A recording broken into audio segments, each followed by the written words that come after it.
What's up, guys? Today we're building a welding cart with nothing more than a toolbox, some angle iron, and a die grinder.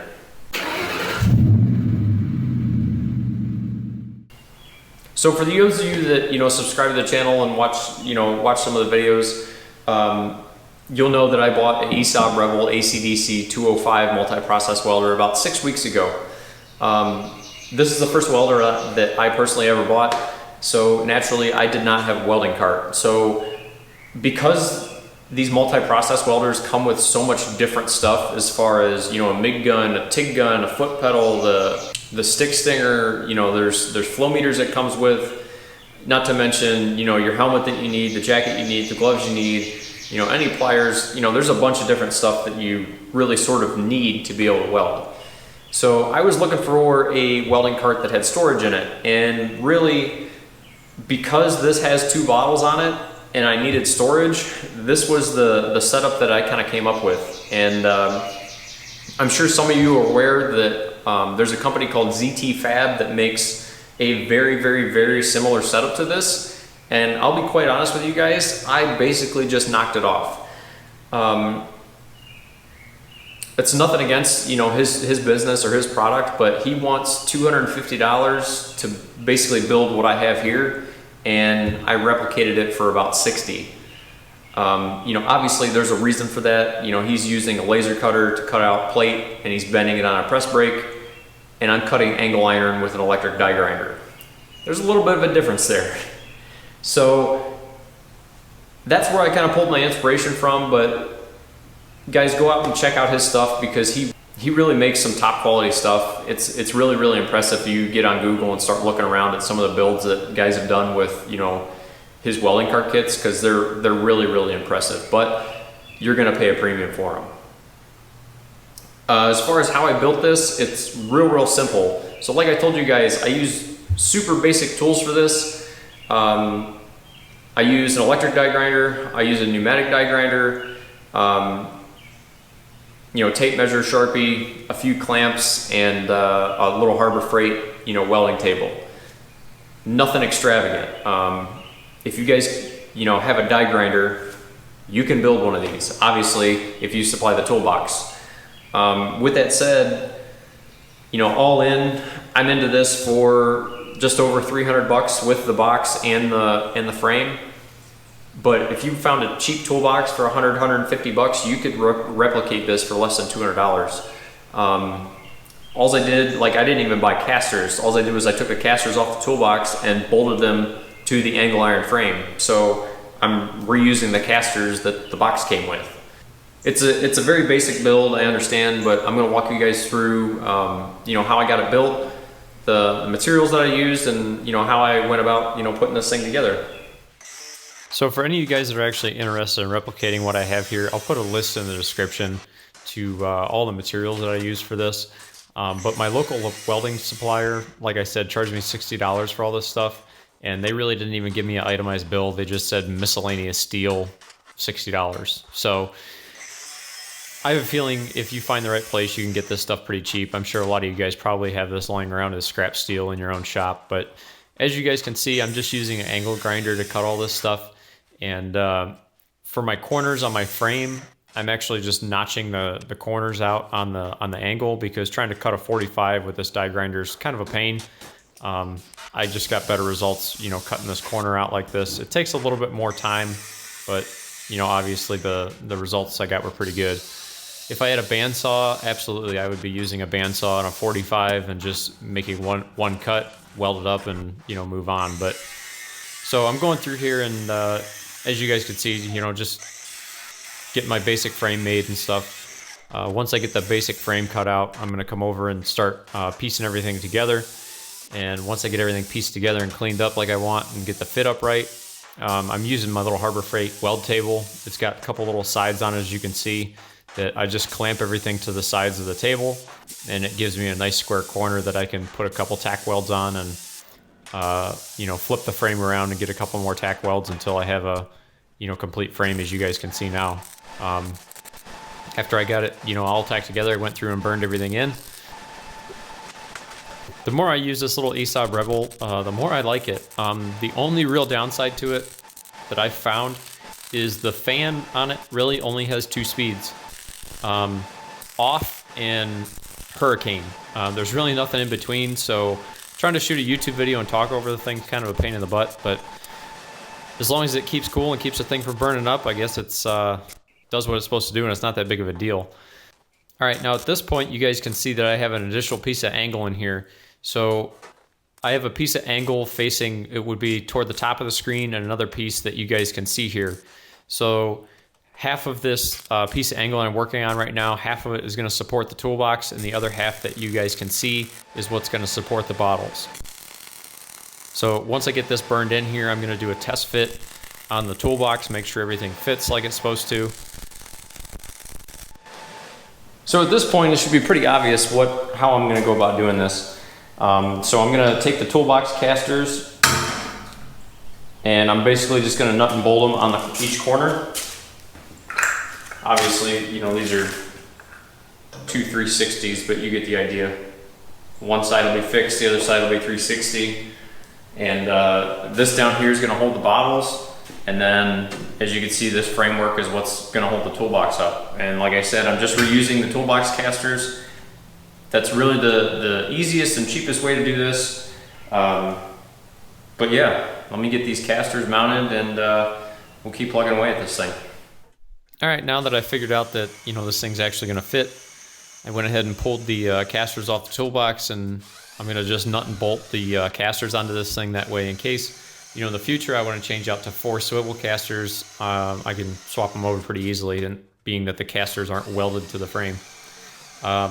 I may do that in the future just because it's going to be a little bit more maneuverable to get around my shop, but it's a project for another day. So at this point, what I'm doing is I'm actually cutting pieces of strapping to basically hold the bottles up. So the that small section that you guys see there, I'm just going to use some of the strapping to, like I said, hold the bottles in place. You could use, you know, expanded metal, or, you know, whatever you wanted to do that. You know, you could put a solid piece of plate over there if you wanted, but the kind of the reason why I went with the little slats like this is it's not going to collect dirt and dust. It's just going to, you know, fall right through to the bottom. So it's not going to be like a little, you know, dust collector in there basically. But like I said, there's about a dozen different ways that you could do this. This is just, you know, the way I did it. So not that anything's right or wrong, but hopefully you guys, you know, take some ideas out of this and, you know, make something even better than what I have here. As you guys will see in a second, this was definitely not a cool project to do. It was probably about 85 or 90 degrees out in my shop, and I was actually working with the door shut just because the angle grinder was so noisy, and I was, you know, making so much noise. My house is only about 100 feet off the road, and I live in a, you know, fairly quiet allotment, so I felt kind of guilty making all this noise. But so you guys will see in the next shot that I was rather warm, as you guys will be able to see. All right, at this point, as you guys can see, the base is pretty well done.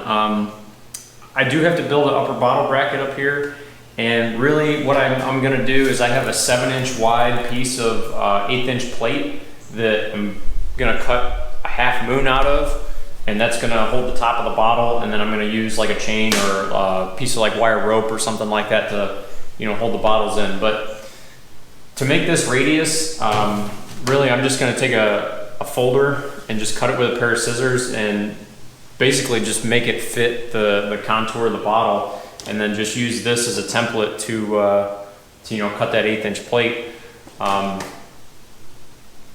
Same thing with everything. I'm just using a die grinder to make all these cuts. You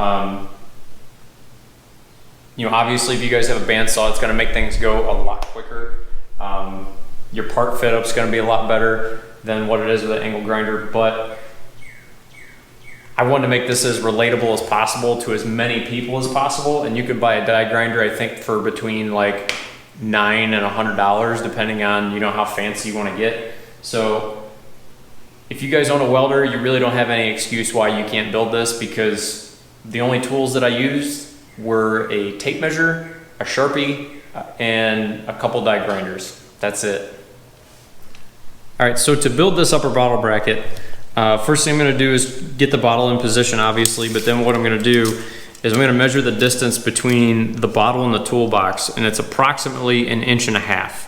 Okay, so then what I did was I took a piece of vanilla folder and cut it to the same width as my plate. So now what I'm going to do is measure out 1.5 inches on the vanilla folder and just mark it. So approximately right about there. So what I'm going to do is I'm going to set the bottle on top of the folder and just trace a line around the outside of the bottle, and then that'll give me a radius that I know the outside of the bottle is, and that'll give me a radius that I can cut my plate with. So I got my 1.5 inches marked here on the folder. As you can see, my bottle's sitting on top of the folder, and then all I'm going to do is just trace around the outside to get my radius.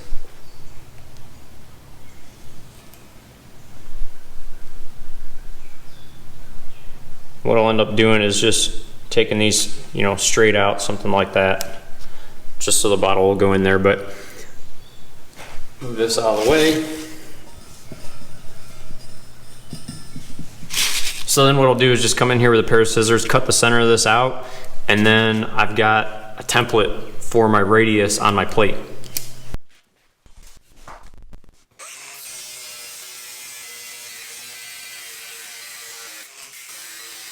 Alright, so just like before, I'm just using an angle grinder to cut this stuff again. I did have to break out the pneumatic one just to do the radius. It was just a little bit easier to manipulate to try and get that radius, but I'm sure you guys can do it with an electric too. Just, you know, take your time and try not to hurt yourself or screw it up.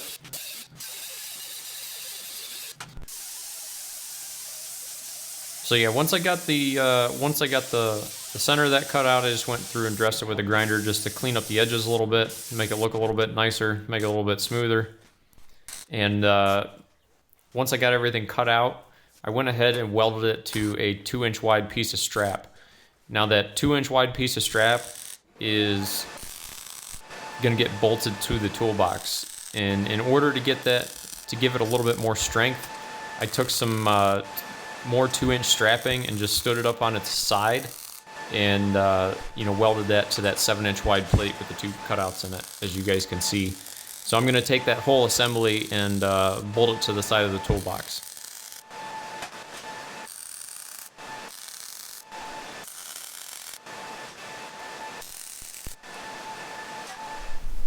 Alright guys, so this is kind of what I ended up with. As you guys can see, I just used a couple pieces of chain, just nut and bolted. I put some wing nuts on the bottom. You look back here in the back, I just used the standard holes in the toolbox to hold the handle. I just nut and bolted it. I took the top drawer out from the inside and put a nut on the inside and just, you know, bolted the bracket right to the box that way. As far as down here on the bottom, like I said, I have a piece of angle running this way, and then there's also a piece of angle running this way to support this edge of the box. Here you can kind of see how I did my corners, how they're notched out like that. It just saves you from doing a 45 with an angle grinder. Just a little bit easier to get a 90-degree angle this way than 245s, because quite frankly I'm not that great with a die grinder, so that's just the way I did it. It's up to you how you want to do it. Alright guys, that's what I have on the welding cart. So obviously I went through after the fact, and you know, I took the emblems off and I painted them, and I even, you know, painted the lock and painted the trim and painted the grab handle and stuff, just to help it, you know, match the welder a little bit. I wasn't too crazy about that silver trim that they put on the drawers. To get that stuff off, literally what I did was I stuck a screwdriver in the end of the trim and just pried out on it a little bit, and then it just slid straight off. And then obviously once I got it painted, just slid it back on the way it came off, and there you go. But overall, I mean, I'm really happy with this. I've got enough room up here that, you know, I've got room for a plasma cutter. That's kind of the reason why I went with the US General box is, you know, they're a little bit deeper than the regular, you know, Craftsman or Huskies or any of those. But you do pay a bit of a premium for them. So the box was, I think, like $270 plus I have $60 in material plus the cost of spray paint. So, you know, that's that's what I have invested in this. So overall, I'm really happy with it. You know, I've got plenty of space for, you know, clamps and consumables and, you know, just all sorts of stuff with this thing. And, you know, it's narrow enough and small enough that I can stick it over in the corner and it's out of the way. And 90% of the time when I don't need it, it's out of the way and I don't even notice it's there. So, as always guys, if you guys like the video, hit like. If you want to see more content, go down and hit subscribe. Thanks for watching, guys.